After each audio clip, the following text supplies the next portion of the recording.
Hello and welcome to the Webcertain Global Marketing News Bulletin. I'm Cal O'Connell and here are today's top stories.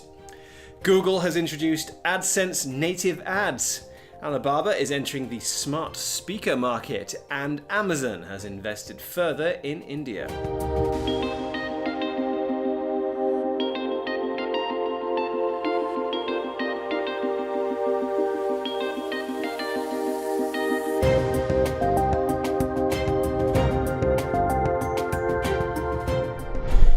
Google has announced that it's introducing a new suite of ad formats to AdSense. The new AdSense Native ads come in three categories: in-feed, in-article, and matched content. AdSense Native ads allow advertisers to develop ads that match the look and feel of the site they're displayed on. Google hopes that they will improve user experience, improve ad appearance across different screen sizes, and enable ads to be created much easier due to better editing tools. Matched content specifically will ensure that all ads appear fully integrated with the page they appear on. The native in-feed and native in-article features are available to all publishers. However, in order to access the matched content feature, publishers must meet specific criteria. Alibaba has announced that it's to enter the smart speaker market with its Tmall Genie product. The device will be full voice controlled and will be able to access music, run apps, and enable users to buy items from Alibaba's online retail stores. At first, the item will be released as a limited beta test in order to complete the final testing phases of development before being launched fully for a price of around 499 yuan. It's been confirmed that at launch, Tmall Genie will only be able to understand Mandarin and will only be sold in China. This comes not long after Tencent announced that it was developing a similar item for the Chinese market.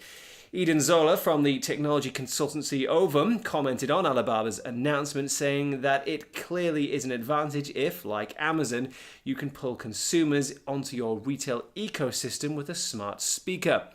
Alibaba addressed security concerns surrounding the device with the implementation of voice print technology to try to restrict purchases to recognized users.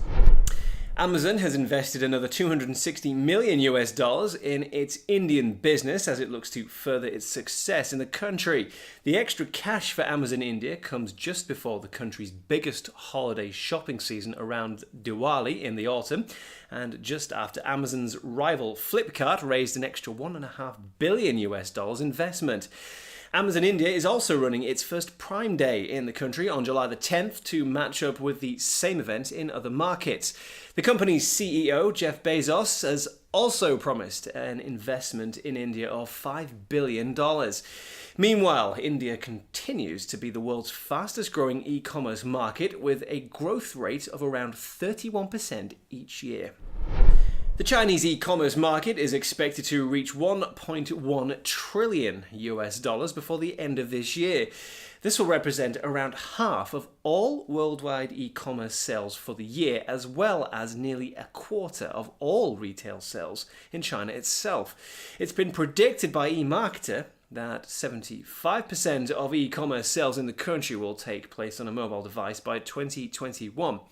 A spokesperson from eMarketer said that online sales are increasing due to a growing comfort with mobile shopping, greater spending by consumers in smaller cities, and an expansion in the variety of goods being purchased. And finally, the UK has proposed plans to improve digital travel regulation to account for increased online buying. Under the new ATOL law, UK travel companies will be required to hold a license to sell flights included with a holiday. Then, if the travel company goes out of business before the flight, consumers will be refunded by the Civil Aviation Authority. The government says that this is due to significant changes in the travel market with the emergence of new digital business models and changes in consumer purchasing behavior. And that's all from me today. Thank you for joining us, and be sure to check out our Catch-Up TV service to access our full database of in-depth interviews with global digital marketing professionals, news, how-to videos, and more. See you next time.